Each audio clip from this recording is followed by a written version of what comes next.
Tears of the Kingdom is an absolutely massive game, and I'm sure you all have a ton of questions about what I did and didn't see in my hands-on preview. So let's get into it. I want to hear questions from you guys, and I will do my best to answer them based on what I'm allowed to talk about and what I did play, and I can hopefully give you everything you're looking for here.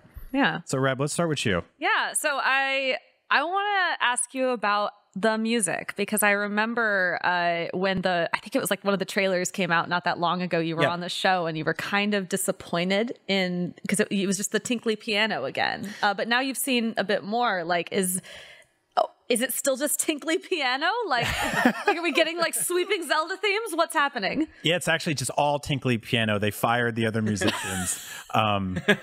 Yeah, it's been tough. So, no. So the music, from what I heard, is really awesome and like jazzier than I was expecting. Like, there's a lot of like horn section stuff going on. Oh, yeah. And I think what was interesting was that in the original kind of Anuma gameplay demo, we got a lot of stuff that we had already heard in Breath of the Wild. Yeah. And to be fair, I'm going to say it right now, one of the best video game soundtracks ever made. I was literally listening to it in the car on the way in this morning, and I'm not like a video game soundtrack in the car guy, but I had to do it this morning to get us excited for this episode.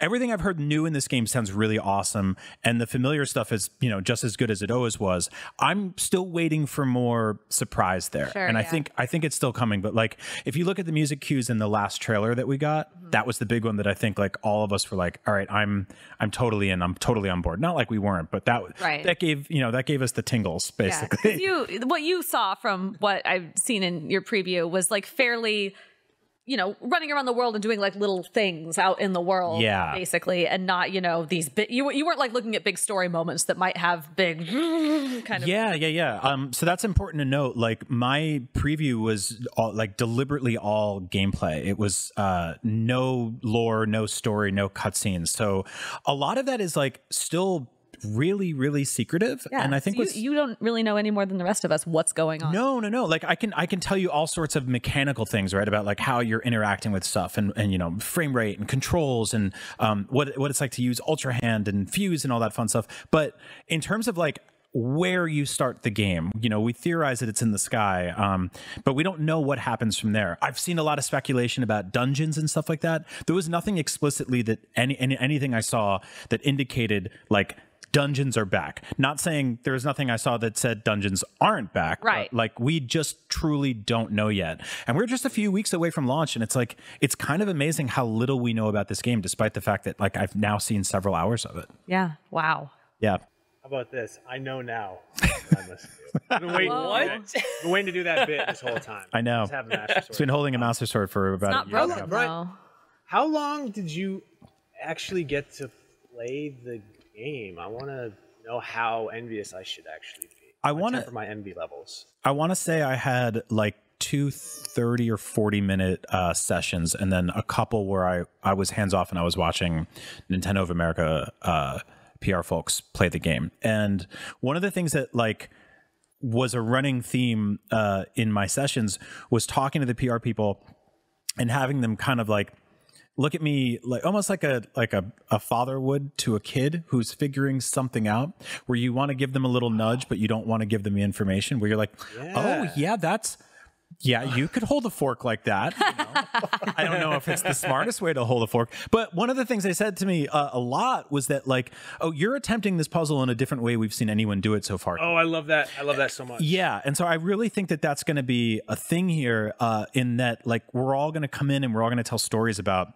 the way we played this game, and we're all going to have different pathways through it. And I think Breath of the Wild exemplified that a lot in terms of exploration, right? Like, everyone just kind of started the game, Link runs out there, you run down the mountain, and then, there's the Great Plateau. And once you get off there, people were like, where did I go? You could go anywhere in the world. And so I think we're going to have a lot of like microcosmic moments of that in a minute-to-minute thing, in terms of like puzzles and combat and just like navigation and interactivity around the world, because like there's so many different ways to approach things, and you can be really silly about them. You could be really deliberate about them. One of the things in my preview was basically like a puzzle that I was bashing my head against like for like 20 minutes trying all these different things before I realized, oh, there's a very simple way to do this. Yeah. You don't have to do it that way. Like you can do it the long, dumb way like I did.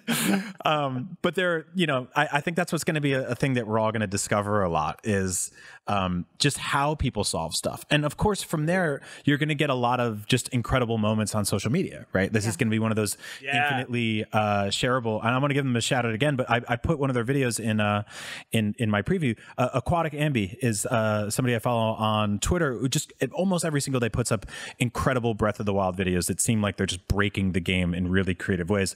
And I think we're just going to see tons and tons of that this time around. And I'm really excited for that. Yeah. One of the glorious things about watching all these previews come out at the same time is there's in basically everybody's preview video, there's this kind of like tower thing that a bunch of monsters are guarding that I believe you attempted to get into as well. Yeah. And I got to watch basically a dozen different games outlets attempt to tackle this tower in different ways. Yeah. Like some people charged in with, their sword and tried to fight them. Some people built like a little flying contraption and kind of went up the back. Some people used Ascend and like went through a platform, and it was just dozens of different, like nobody tackled it the same way. And that was just one tower. And like your old tricks will work, right? Like I just replayed through Breath of the Wild recently, and I had this thing in my head where like I kept being like, oh, I know what to do here. I've done this before. Yeah. I've fought, a bunch of idiot moblins hanging out in a tree fort and, stolen their icky treasure chests and stuff like that. But this time around, I was like, oh yeah, I have fuse. I can start like gluing random nonsense to my arrows. I can,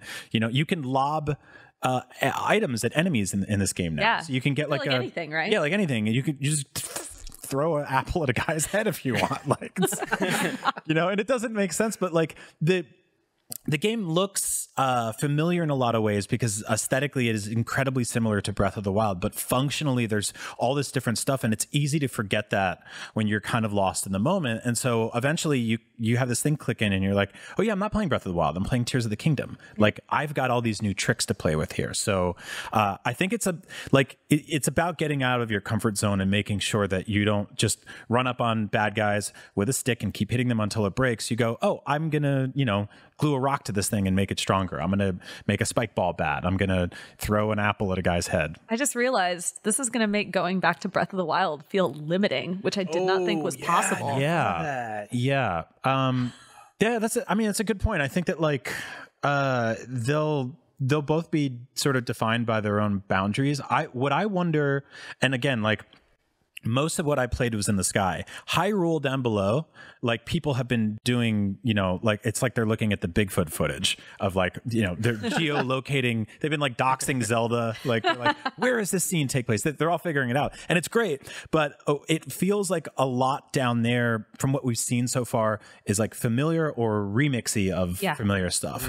And so I do wonder that it does bring up a good question. Like, will this make Breath of the Wild obsolete? Like it's tough to say, right? Because that game is a masterpiece, and the idea of anything coming along and making it so we don't want to play it again seems crazy to me. But I guess like Majora's Mask didn't make Ocarina of Time obsolete, right? Yeah, it's pretty different. It is different though. It's different in a different way.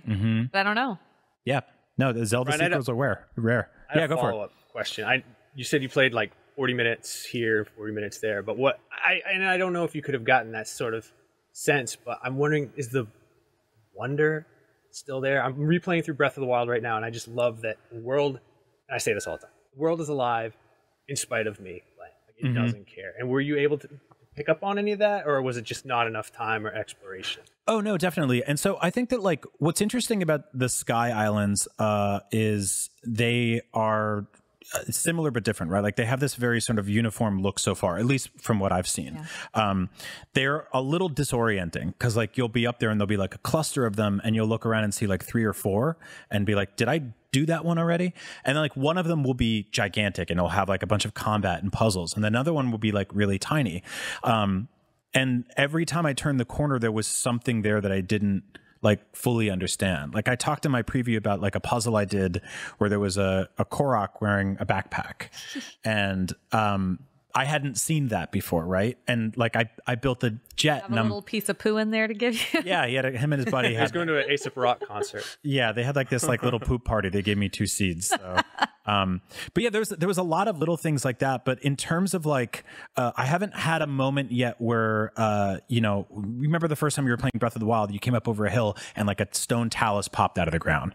Yeah. And you were like, oh, I didn't know this game could do that. I haven't really had that yet, but I think that there's a lot of like magic and discovery up there. There are caves up there. There are secrets up there. There's hidden treasure chests and stuff. And so like, so far I haven't seen anything that like made me go like, oh man, I've never seen that before. There was that one giant moblin, right? Or bokoblin, Bobo Klein, who is he's just like ginormous. And that guy, I was like, oh.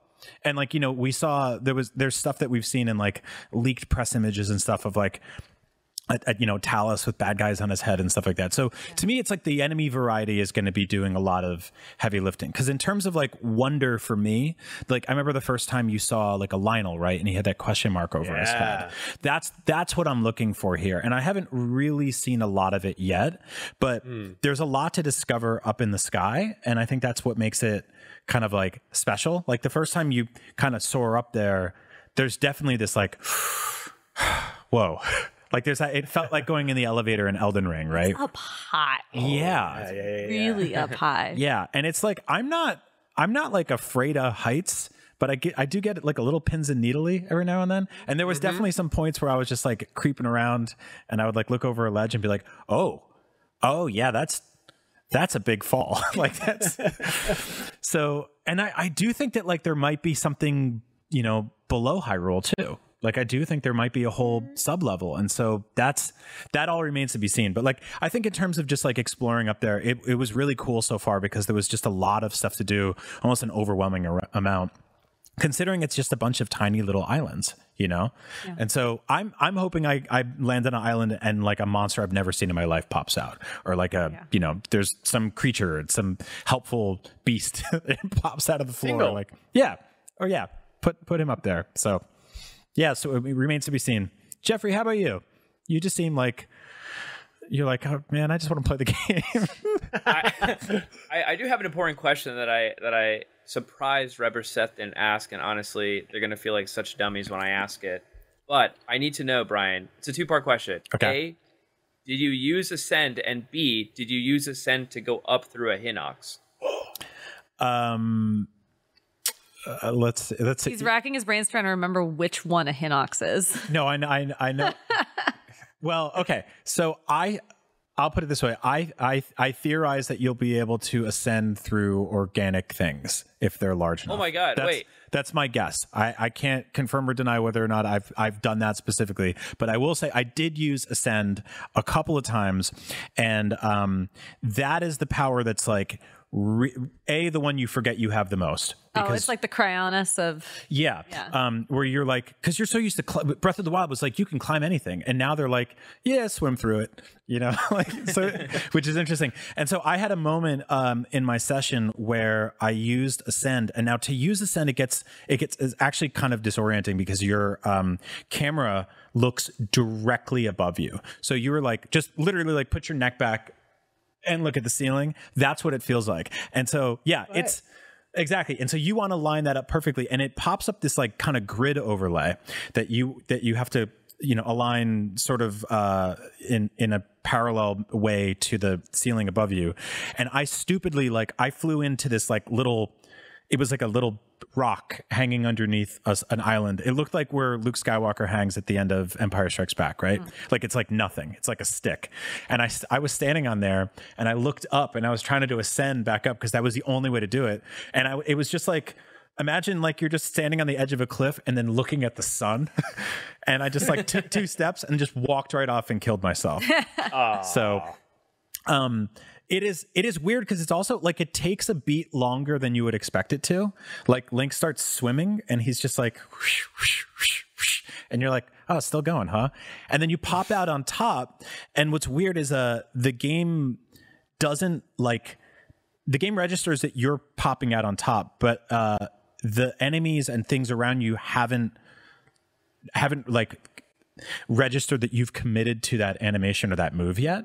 So your Link's head pops out like Bugs Bunny and like 5 moblins in a circle around you will kind of like be like, oh, this is a cool day. I don't know, what do you guys want to do later? And then you'll pop out and be like, haha, and they're like, oh my God.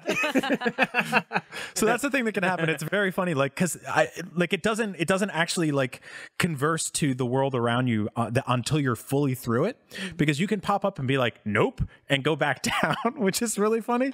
And so yeah, I think it's going to be like a really interesting, playful feature, and I think obviously it's going to be there'll be places where you can do it and places you can't do it. I'm wondering like how thick like the earth, like if there's a limitation, if you can just like ascend through a mile of rock or whatever, like, or if they'll do like, remember in like shrines there were walls you couldn't climb, right? They were just like, yes, yeah. So I do wonder if there's going to be like, like Link will float up, smash his head against the ceiling, be like, and then drop down. There'll be I think there'll be places where they'll be like, you can't use it. But yeah, it took me a minute to remember it was there, because I was like, I got to climb up. You climb in Breath of the Wild, obviously. So yeah, I'm excited to play with it more.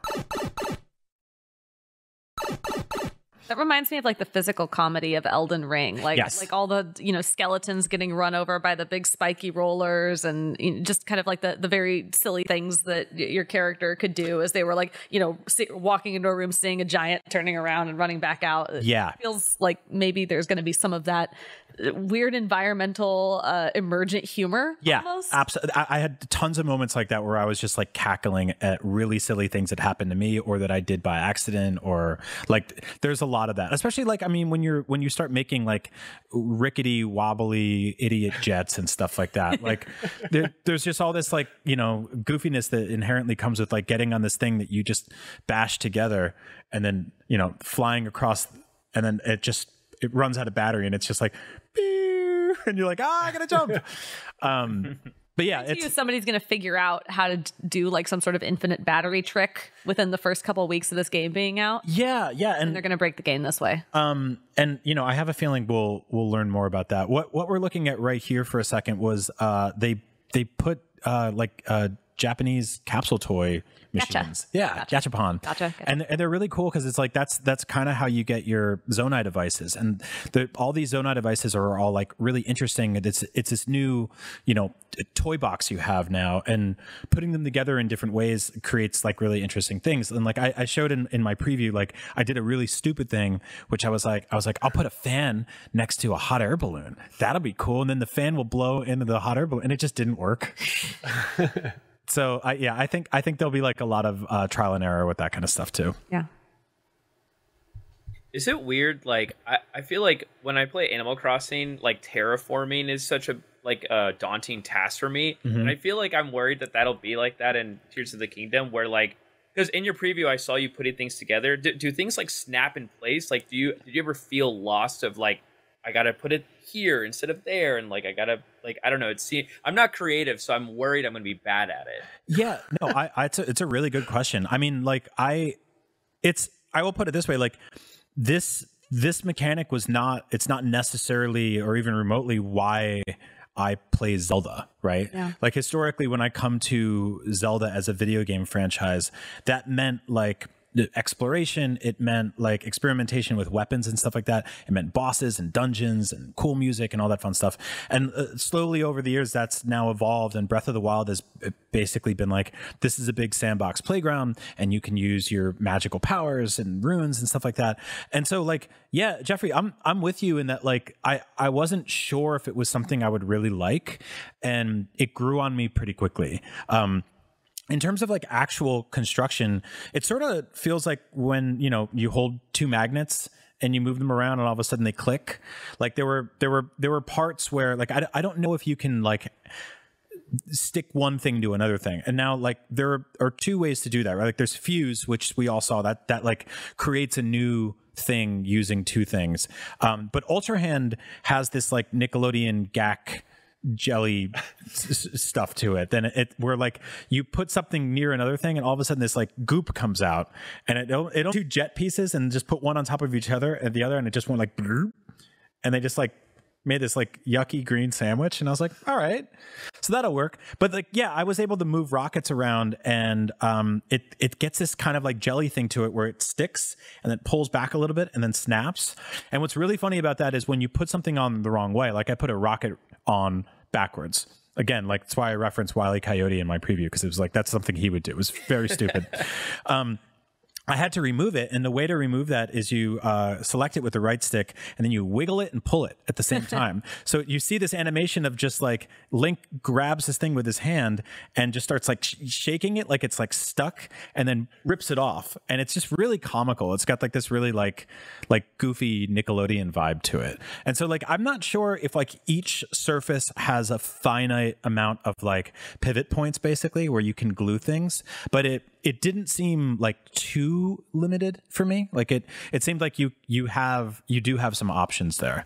And Jeffrey, like I talked about it in my video a little bit, but you will be able to like pull up some of your designs and stuff like that. And I think what's interesting about that is that theoretically, like we could look up plans that an IGN member or like a fan makes, and if they're like, hey, I made like the Batmobile, then we'll go like, oh cool, we'll copy those plans, save them, and then summon them later. So there's made Zelda Maker. We've been asking for it forever. Fascinating speedrunning guides out there. Oh god, where, yeah. Like there's somebody designs like the most perfect car or whatever with the stuff you can find in whatever area you start in that will get you from there to whatever the end game is, just like super fast. Like there's going to be just some wild experimentation for people on how to do things like in efficient ways. Yeah, I mean, we like that was the thing we first found out about or found out early on about Breath of the Wild. It was like you can wake up, go downstairs, and kill Ganon with your worst sword if you're good enough. Like it's kind of, I mean, that blew my mind, right? Like that was like, I remember there was like a couple of Far Cry games in a row where there was like if you did a cutscene correctly in the beginning, like it would just roll the credits, and I was like, I couldn't fathom that. But in Zelda, it's like entirely skill based, right? And so I do wonder if like people will figure out right off the bat, all right, I built this thing, I'm flying right to Ganon's house, I'm gonna kick his butt. Like you never know. I'm worried that I'll make a vehicle so hideous that it'll be blurred out like a bad or you'll show up and he'll just die of laughter. He'll be like, what is that? What kind of truck is that? A dubious dirigible. Yeah, exactly. I like that. It gets a lot of mileage, actually. A dubious car. Now, it's great to talk to you all about Tears of the Kingdom. I also want to check in with our audience. They've got tons of burning questions for us. They hit us up on email and Twitter. Thank you all so much for just being so awesome all the time, and especially like just really being excited and hungry about the new Zelda game. We can't wait to talk about it. So, Seth, you pulled some awesome questions from our listeners. What do you got for us today? I did. Best community in the world, I'm going to say right now. Shameless. Cameron Craig asks, I think the new mechanics look fun, but my primary concern for Tears of the Kingdom has always been, will this Hyrule feel new? And I think that's a pretty common question. People are, when we first saw the first footage, a lot of people are like, this just looks like a DLC. So in your experience, does this feel new? Yes. I think that like mechanically is where things feel newest for me so far. What like bummed me out a little bit about what I played was that like all of the outfits in my inventory were from Breath of the Wild. Like, and so I know there'll be more, right? And I know there's all this new stuff, like, you'll be able to scan amiibo and get new hang gliders and stuff like that. And all of the Sky Islands are new. The Zonai as like a people or a thing, a concept, philosophical concept, are interesting because there's some of them that you'll see that are like that you fight, and there are others that are just kind of like hunched over and like you can talk to them and stuff like that, and they're your buddy, like the little construct guys you talking about? Oh. And so there's like, I'm not sure exactly how that plays into everything. They feel like they have like a deep lore and a history to them. And so I think that's going to be really interesting. I want to know more about like caves and stuff like that. I want to know more about like going into these dark areas, lighting them up, exploring, finding treasures and stuff. Because all of that is, I think, going to feel new. Like you mentioned Elden Ring before.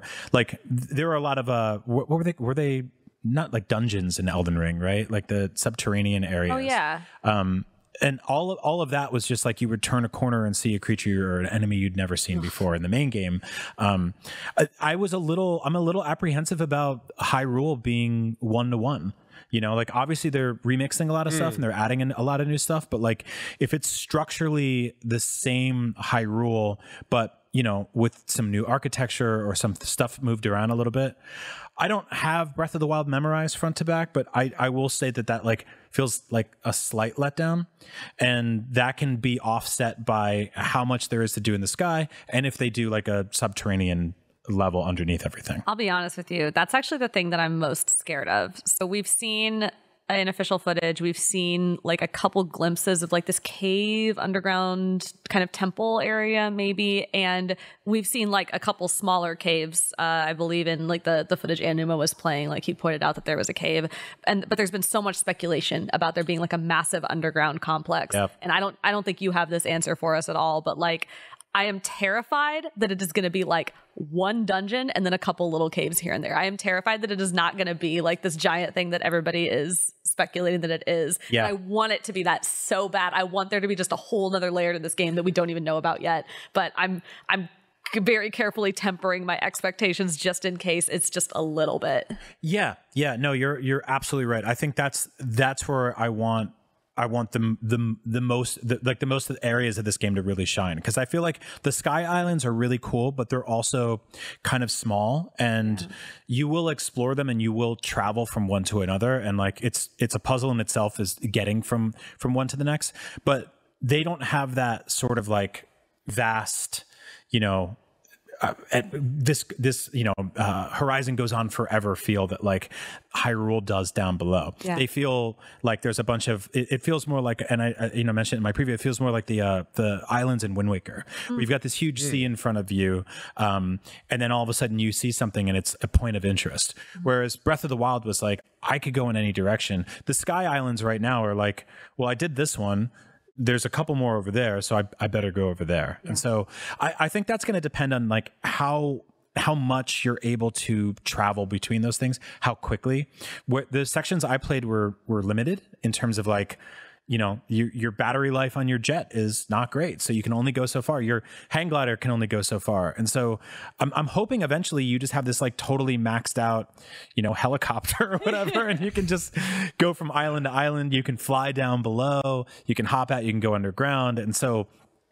Yeah, like I think the middle layer of this might feel familiar and similar, and I'm really hoping there's a lot above and there's a lot below. Like I keep saying that because like they're deliberately not showing a lot of Hyrule. Yeah, and that does worry me.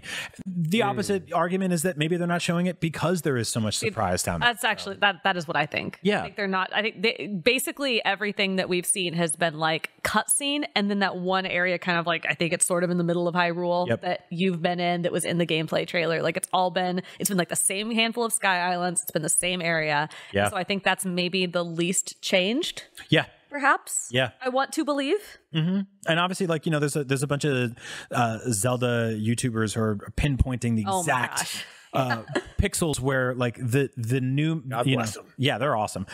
Where Tears of the Kingdom is taking place and cross-referencing it to geolocations in Breath of the Wild, and I love that. I think that's awesome. Yeah. And they're finding areas that they're like, oh, there's no one-to-one match for that and stuff like that. So we'll see. I can't really think of a Zelda game that's done this before, right? Like it doesn't, and really like this is not. Nintendo doesn't really do this, right? Like they don't really go, hey, we took the entire map from Super Mario Galaxy and, like reskinned it with new puzzles and bad guys. So yeah, is there any other sequel that has the same map? Like, I mean, even Fortnite changes their island. I mean, I mentioned Pokemon Gold and Silver revisited Kanto. Yeah, that's right. That's like only kind of tangentially Nintendo. I mentioned Far Cry before. Sorry to keep bringing that franchise up since it's never been on Nintendo, really. I think they put one on Wii.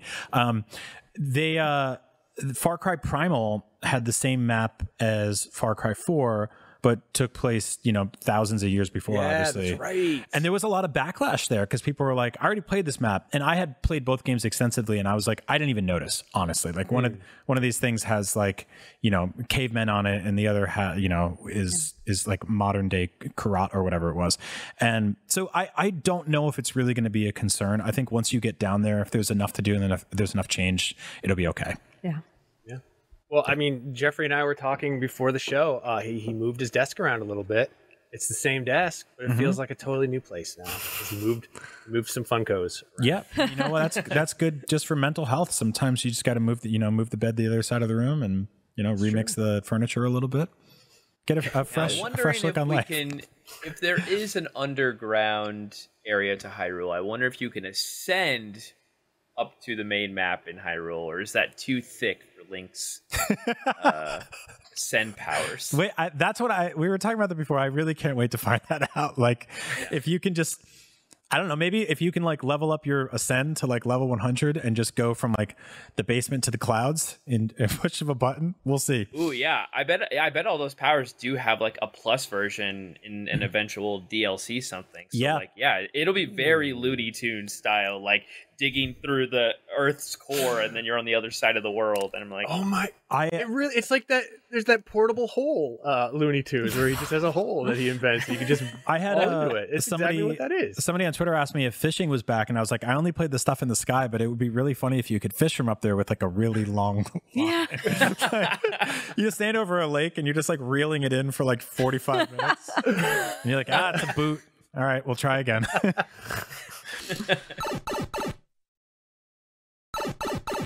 Seth, we got any more questions?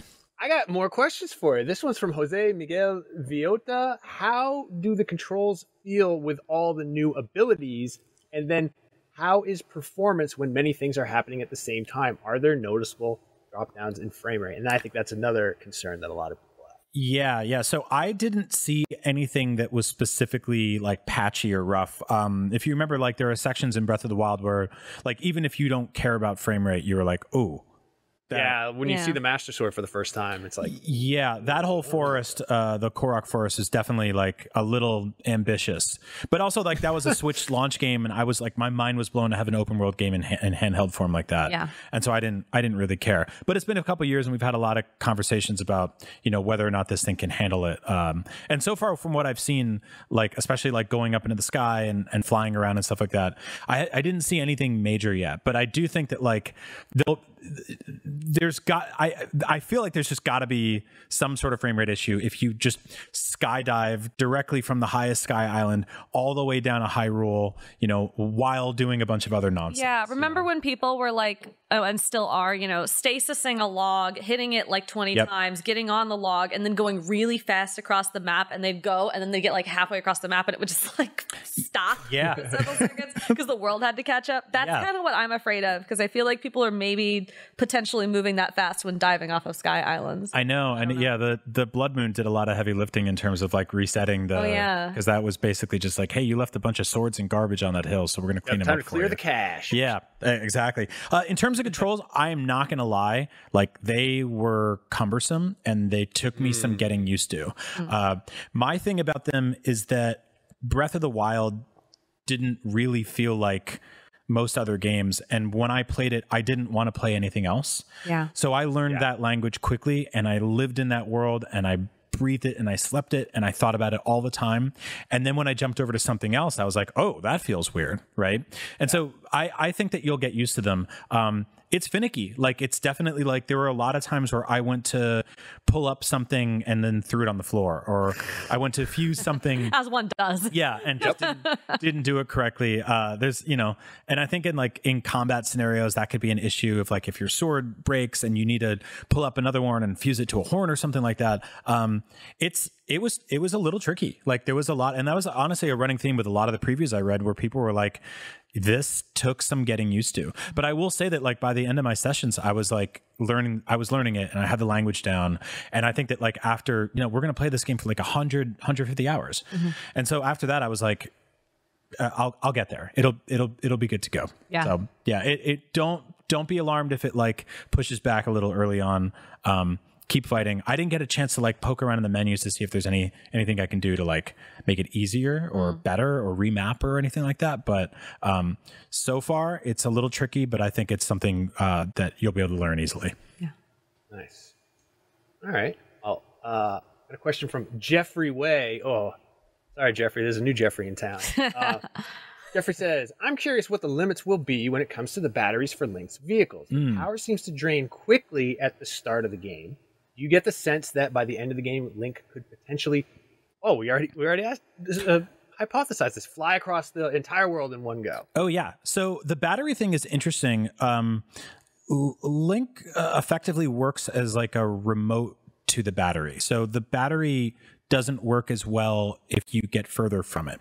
So I did a thing where like I, sent the hot air balloon up into the sky, and the further it got from Link, it basically lost connection. So I think that like Link needs to be close enough to something. Bluetooth. I don't. Yeah, Bluetooth, right? I don't, or like the Wii U gamepad, right? And so I think that there will be like, in the same way when you did shrines and you got stamina and hearts and stuff like that, my theory is that like you'll be able to increase the battery on things in general. Yeah. And so I do think that like you'll be able to max out your battery by the end of the game. This is not like this is not confirmed. I'm just theorizing this right now, but I have a feeling that's the way it's going to go. There was different battery lives on different things. Rockets like burned through them very quickly. There were like a steering stick, which I put on top of my jet, which allowed me to kind of like maneuver it in the sky. Otherwise, you're just shooting off into space and hoping for the best. This basically put a joystick on it. That one had a longer battery life. So interesting. I do wonder if like, daisy chaining a bunch of things together will deplete more battery life, or they'll be able to like leech battery life off each other. Yeah. A whole thing that like we've never had to think about in Zelda before, right? But it's there now. So I'm really interested to see how all of that stuff communicates, because all the Zonai devices can be like interlinked in some way, and they all have their own disparate battery lives. So yeah, we'll see.